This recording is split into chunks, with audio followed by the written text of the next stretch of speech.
Nagbabalak ka rin ba magpalit ng mugs sa Vios mo? Well, panoorin mo yung video na to para may guide ka at malaman mo kung dapat ka ba magpalit or hindi.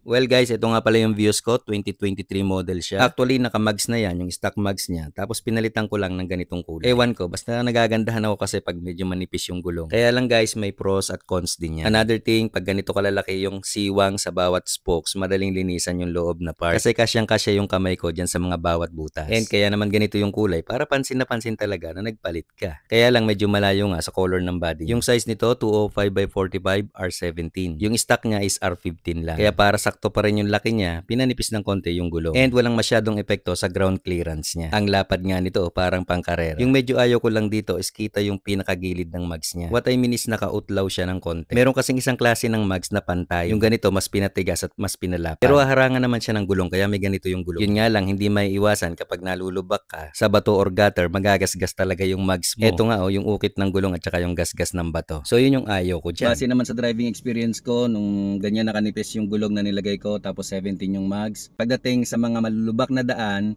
asahan nyo na medyo matigtig yung inyong sasakyan. Para bang feeling mo malakas yung kalog sa loob.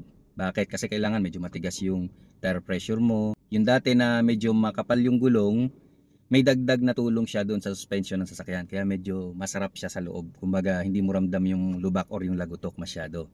Ganun yung pagkakaiba niya.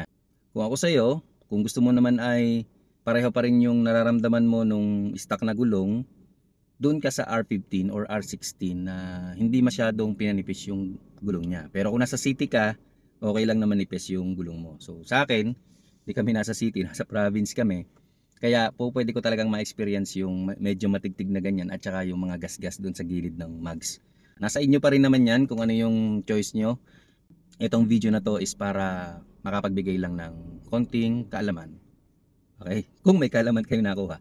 And sa next video ko nga pala guys, sana abangan nyo Vios to Veloz na upgrade experience driving nung Toyota Veloz. Okay?